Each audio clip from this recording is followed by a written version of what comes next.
ಅವರು ಎಷ್ಟರ ಮಟ್ಟಿಗೆ ನಮ್ಮ AICC ಅಧ್ಯಕ್ಷರು ಹೇಳಿದ್ದಾರೆ ಅಂದರೆ ಬಾಯಿ ಮುಚ್ಕೊಂಡು ಸುಮ್ಮನೆ ಇರಿ ಅಂತ ಹೇಳಿದ್ದಾರೆ. ಅದಕ್ಕಿಂತ ಕಠಿಣವಾಗಿ ಹೇಳೋದಕ್ಕೆ AICC ಅಧ್ಯಕ್ಷರಿಗೆ ಆಗೋದಿಲ್ಲ.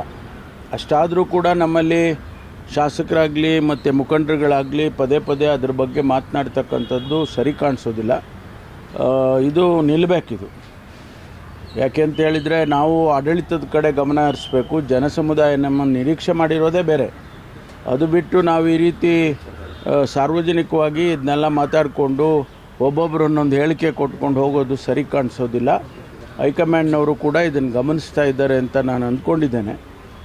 ಸಂದರ್ಭ ಬಂದಾಗ ನಾನು ಕೂಡ ಹೈಕಮಾಂಡಲ್ಲಿ ಮಾತಾಡ್ತೇನೆ. ಯಾಕೆಂತಂದರೆ ಇದು ಎನಫ್ ಈಸ್ ಎನಫ್.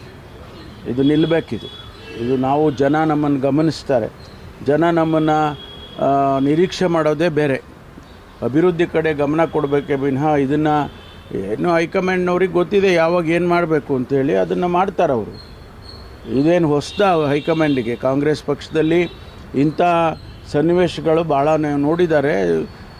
ಅದಕ್ಕೇನು ಕ್ರಮ ತಗೋಬೇಕು ತಗೊಂಡಿದ್ದಾರೆ. ಕರ್ನಾಟಕದಲ್ಲೂ ಕೂಡ ಇಂಥದ್ದು ಹಿಂದೆ ಎಲ್ಲ ನಡೆದಿದೆ, ಬೇಕಾದಷ್ಟು ಸಾರಿ ಇಂಥದ್ದೆಲ್ಲ ನಡೆದಿದೆ. ಅದಕ್ಕೆ ನಾವು ಸಹನೆಯಿಂದ ವರ್ತಿಸೋದು ಒಳ್ಳೆಯದು ಅಂತೇಳಿ ನನಗನ್ಸುತ್ತೆ.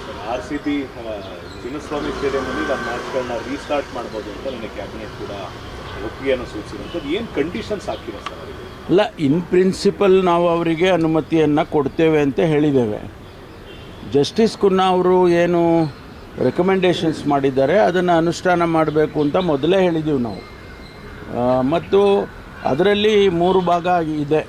ಒಂದು ಇಮಿಡಿಯೇಟಾಗಿ ಮಾಡುವಂಥದ್ದು, ಎರಡನೇದು ಸಮಯ ಕೊಟ್ಟು ಮ್ಯಾಚ್ಗಳು ಪ್ರಾರಂಭ ಮಾಡೋದಕ್ಕೆ ಮುಂಚೆ ಮಾಡಬೇಕಾದಂಥದ್ದು ಕ್ರಮಗಳು, ಆಮೇಲೆ 3ನೇದು ಇನ್ಫ್ರಾಸ್ಟ್ರಕ್ಚರ್ ಏನವರು ಜಸ್ಟಿಸ್ ಕುನ್ನಾ ಅವರು ರೆಕಮೆಂಡ್ ಮಾಡಿದರು ಅದನ್ನು ಸಮಯ ತಗೊಳ್ಳುತ್ತೆ.